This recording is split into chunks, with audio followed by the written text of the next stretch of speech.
Hello children, welcome to another week of Science HBL, proudly brought to you by Dr. Lai. Today, we are going to review forces and energy. Let's take a look at frictional force. Frictional force opposes motion. Take a look at this diagram. The object is moving to the right, so the friction is to the left. So, is there frictional force when the object is not moving? The answer is, it depends. Before we can answer this question, we must first ask ourselves this. Is there any force trying to make the object move? If there is no force trying to make the object move, there will be no frictional force. However, if there is a force trying to make the object move and it is still not moving, there will be frictional force. Now, let's take a look at an example. A is on a table and it is not moving. Is there any frictional force? First question to ask.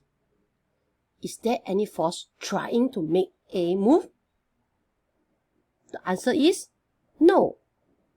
So, there is no frictional force adding on A. This looks the same, but there's now a pulling force. So the first question to ask yourself, is there any force trying to make it move? The answer is obviously yes, there is a pulling force, but A is still not moving. So the answer to this question is, there is frictional force adding on A. What if I place a block A on a slope and it is still not moving? Is there any frictional force? The first question to ask yourself is there any force trying to make it move? In this case, yes. There's gravitational force that's trying to pull it down. So for this question, there is frictional force adding on A.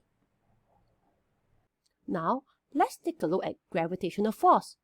Gravitational force remains the same and does not depend on the height. Let's take a look at this.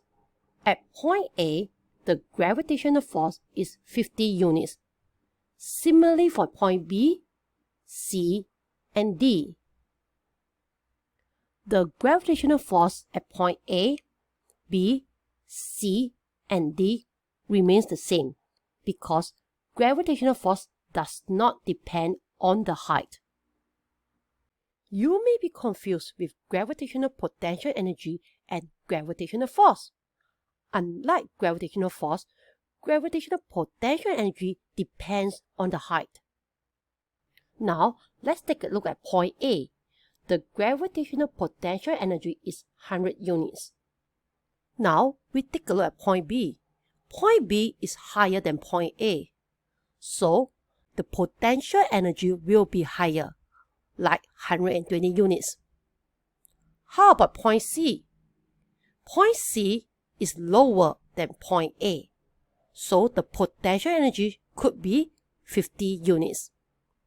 For point D, is at the ground, so the potential energy is 0 unit. This slide shows the differences between gravitational force and gravitational potential energy. Gravitational force stays the same and does not depend on the height. On the other hand, gravitational potential energy increases with height. That's all for the review. Thanks, bye.